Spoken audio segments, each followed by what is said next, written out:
কি রে বল্টু, অনেকদিন ধরে রাকিবকে দেখি না, তোর কাছে কি রাকিবের কোনো খবর আছে? আরে একটু আগে রাকিবকে কল দিছিলাম, রাকিব বলল ও নাকি দৌড়ের উপর আছে। তাহলে তো ও অনেক মজা করতেছে। আরে কি কস, রাকিব দৌড়ের উপর আছে, এখানে মজার কি হইলো? উল্টা আরো কষ্টের কথা। আরে ওর গার্লফ্রেন্ডের নাম দৌড়।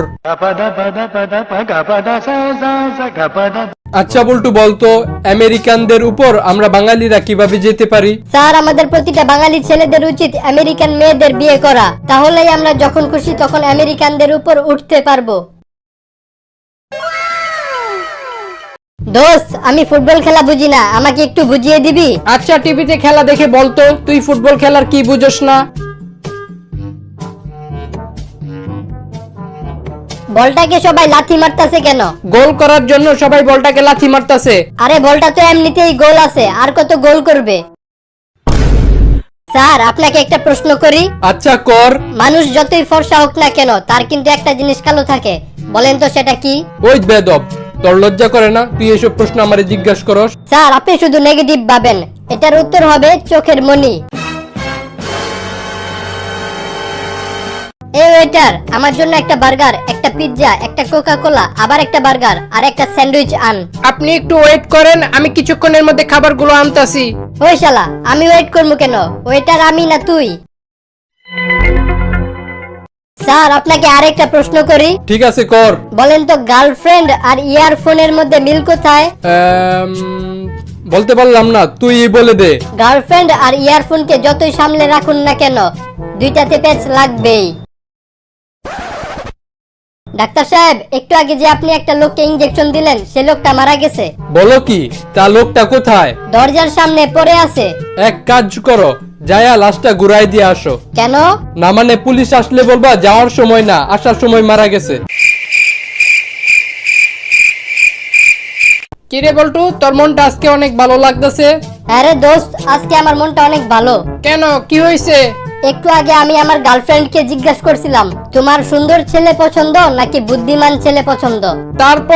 তারপর ও আমাকে বলল ওর নাকি দুইটার একটা পছন্দ না, ও শুধু আমাকে পছন্দ করে। এটা শুনে আমার অনেক ভালো লাগতেছে। আরে ছাগল, তোর গার্লফ্রেন্ড সুন্দর আর বুদ্ধিমান ছেলে পছন্দ করে না, শুধু তোরে পছন্দ করে। এর মানে হলো তুই সুন্দরও না আর বুদ্ধিমানও না। স্যার, আপনাকে একটা প্রশ্ন করি। ঠিক আছে কর। আচ্ছা বলেন তো, কোন সময় ছেলেরা 20 থেকে 25 মিনিটে হাঁপিয়ে হাল ছেড়ে দেয়, কিন্তু মেয়েরা বেশি বেশি করার পরেও হাঁপায় না? ওই বেদব, তোর লজ্জা করে না? তুই আমারে সবসময় এসব উল্টাপাল্টা প্রশ্ন করস। স্যার, আপনি সবসময় নেগেটিভ ভাবেন, এটার উত্তর হবে শপিং করার সময়। দোস্ত, আমি একটা কথা বুঝতাছি না। কি কথা? আমার একবার গলায় টনসিল হয়েছিল, তখন আমি ডাক্তারের কাছে গেছিলাম। ডাক্তার আমার গলার ভিতরে আঙ্গুল ঢুকিয়ে চেক করে দেখছিল। এটা তো নরমাল, সব ডাক্তারই করে, এখানে তুই কি বুঝস নাই? না মানে, এখন যদি আমি আমার পাইলসের সমস্যার জন্য ডাক্তারের কাছে যাই, তাহলে ডাক্তার কোথায় আঙ্গুল দিয়ে চেক করবে? স্যার, আপনাকে আরেকটা প্রশ্ন করি। আচ্ছা কর। মেয়েদের কাছে এমন একটা জাদু আছে, যেটা দিয়ে 2 ইঞ্চির জিনিসকে কয়েক সেকেন্ডের মধ্যে 6 ইঞ্চির বানিয়ে ফেলতে পারে, বলেন তো সেটা কি? ওই হারামজাদা, তুই সবসময় আমারে খালি উল্টাপাল্টা প্রশ্ন জিজ্ঞাসা করস। তুই কি কখনো ভালো হইবি না? স্যার, আমি ভালোই আছি, আসলে আপনার মাইন্ড খারাপ। এটার উত্তর হবে রুটি বেলা, কারণ মেয়েরা 2 ইঞ্চির আটাকে বেলে কয়েক সেকেন্ডের মধ্যে 6 ইঞ্চির রুটি বানিয়ে ফেলতে পারে। বল্টু, তুই কালকে রাত কয়টা পর্যন্ত পড়ালেখা করেছিলি? বাবা, আমি কালকে রাত 12টা পর্যন্ত পড়ালেখা করেছিলাম। তোরে কানের নিচে একটা থাপ্পড় মারমো। কালকে তো রাত 9টা বাজে কারেন্ট চলে গেছিল। না মানে, আমি এত মনোযোগ দিয়ে পড়ছিলাম যে কারেন্ট কোন সময় চলে গেছে আমি টেরই পাই নাই। কি রে বল্টু, তোর মন খারাপ কেন? আমার এক কাছের বন্ধু মারা গেছে। কিভাবে? ওর ভুলে যাওয়ার রোগ ছিল। মানে ও কারেন্টের তারে চুমা খেতে গিয়ে কারেন্টের শক খেয়ে মারা গেছে। এটা তো ভুলে যাওয়ার রোগ না, ও তো আসলে বোকা ছিল। না মানে, ও যে আসলে বোকা এটাই বারে বারে ভুলে যেত।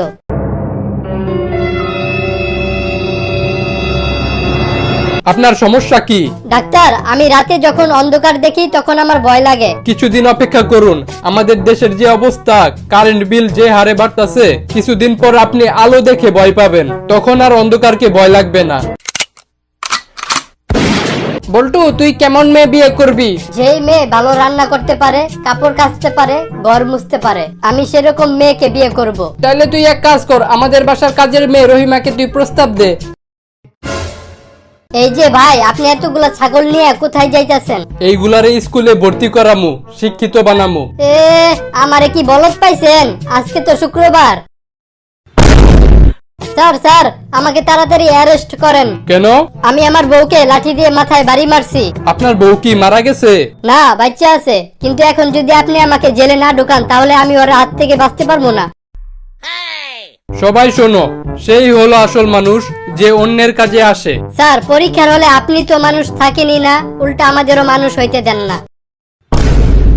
জানোস দোস্ত, প্রতিদিন আমি অফিস থেকে বাসায় না যাওয়া পর্যন্ত আমার বউ কোনো ভাত টাত খায় না, আমার জন্য অপেক্ষা করে। তোর বউটা তো অনেক ভালো, তোর জন্য কত দরদ।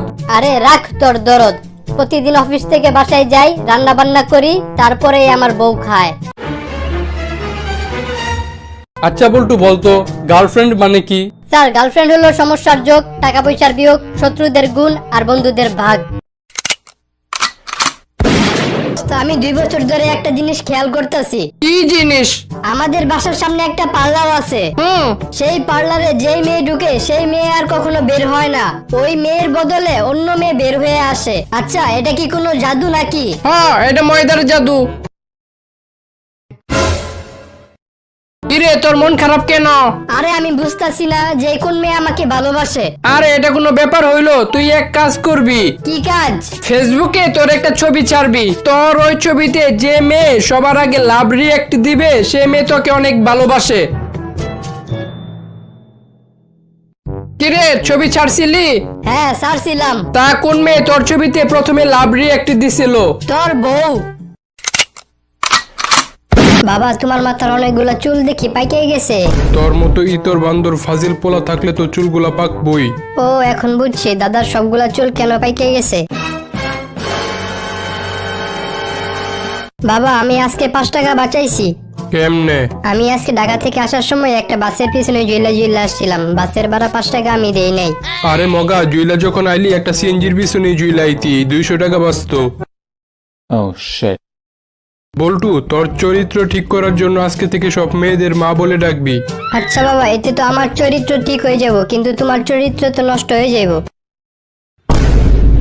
বল্টু, আজকে আমি একটা মেয়ে দেখে আসি, মেয়ে পুরা দুধে আলতা, তোরে ওই মেয়ে দিয়ে বিয়ে করাবো। বাবা, আমি 2টা কারণে ওই মেয়েকে বিয়ে করব না। কি কারণ? প্রথমটা হলো ওই জায়গায় কি কেউ আলতা লাগায়, আর দ্বিতীয়টা হলো লাগাইছে তো ভালো কথা, তোমাকে দেখাইতে গেছে কে?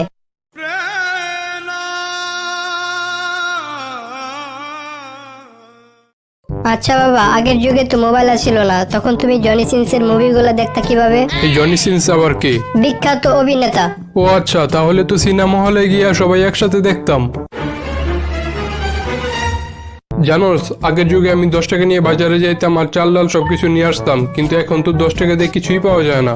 বাবা, এখন যুগ পাল্টাইছে, দোকানে দোকানে সিসি ক্যামেরা লাগানো থাকে, চাইলে কেউ কিছু চুরি করতে পারে না। বাবা, তোমার ছোট ছেলে মানে আমার ছোট ভাই ভুল করে মশা খেয়ে ফেলেছে। তুই কি ওই মশাটা বের করার চেষ্টা করস নাই? হ্যাঁ, মশাটাকে মারার জন্য আমি ওকে সাথে সাথে রসুল খাওয়িয়ে দিছি, এখন তুমি নিশ্চিন্ত থাকো। Oh shit. আচ্ছা বাবা, কয়েকটা লোক আমাকে বললো আমি নাকি আগের থেকে অনেক বড় হয়ে গেছে, এখন তুমি আমাকে বলো আমি বড় না তুমি বড়? অবশ্যই আমি বড়। নিজেকে বড় বলে বড় সে নয়, লোকে যাকে বড় বলে বড় সে হয়। কিরে বল্টু, আমাকে একজন এসে নালিশ করলো তুই নাকি গালি দেস। বাবা, তোমার কোন খাটির বলাই কইছে?